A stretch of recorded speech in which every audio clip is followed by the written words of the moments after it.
Hey guys, this is Isaac and welcome back to my channel. Today I thought I'd bring something a little bit different that you might not recognize, especially if you're only into hammered coins, US coins, and you might not even recognize them if you collect different world coins. These are the cartwheel coinage that was produced or started being produced in 1797. The engraver was Kuehler, and the letters on the rim was encued to lessen the risk of counterfeits, which was a prominent concern back then.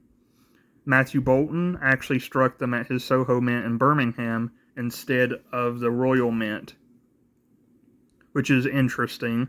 The penny itself, and we'll take a closer look at it. Let's see if I can get a better picture of it. Let me see.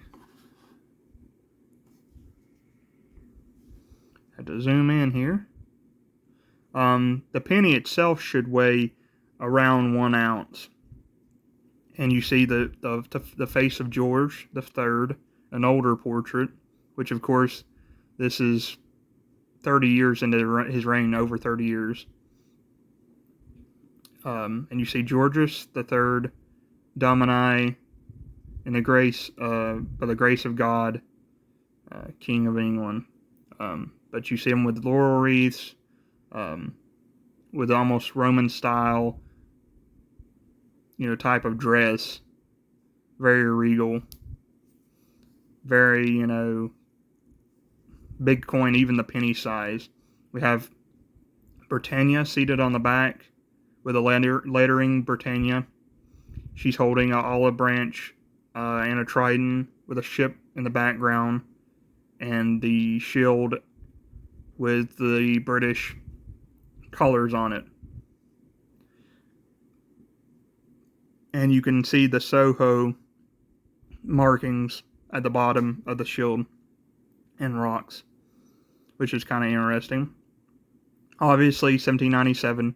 However, you can't really go by the dates on these because they started minting these in 1797, but if my facts aren't wrong, they continued to mint them for a couple years after. So really, it has 1797, but it could be after that, it could be 98, 99, whatever.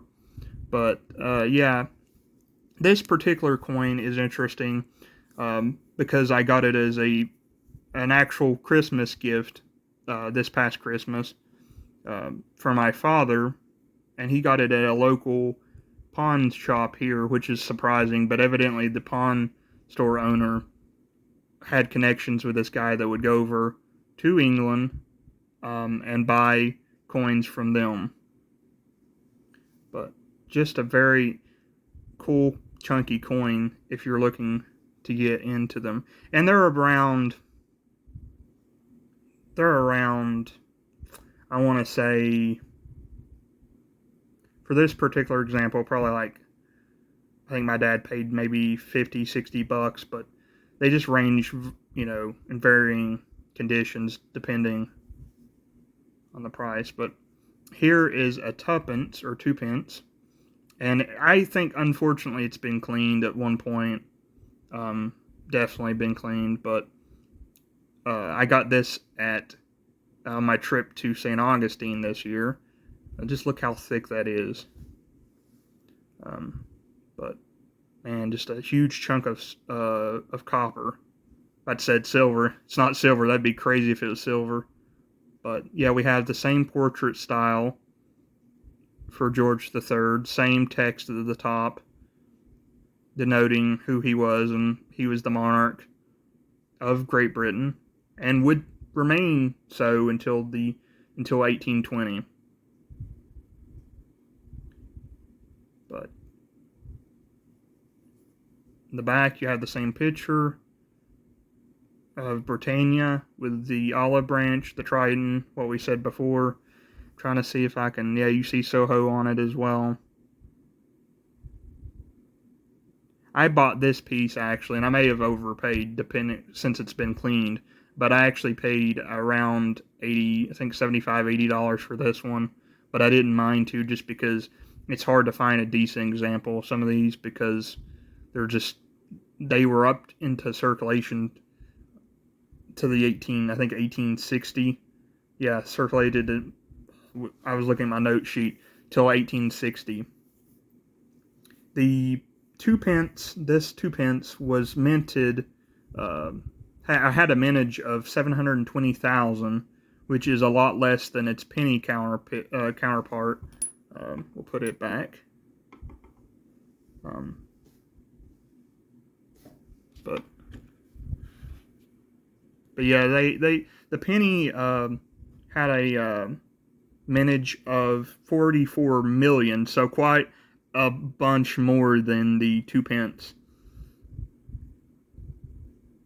which is, just incredible. I don't know if it's because the tuppence or 2p were bigger and they decided it was too chunky or what, but I don't have that information. If y'all want to drop the information down in the comments below, that would be great. But just, an amazing set of coins. As I said, they remained in circulation until 1860, which is incredible to me. They were then replaced by the lighter copper coinage that Elizabeth and her predecessors became more well known for. But yeah, just stay tuned if you like the video and comment, and I would really appreciate that, and it would get me into to be more noticed. But however, instead of me just rambling on, I'm going to sign off, and y'all have a good day. Bye bye.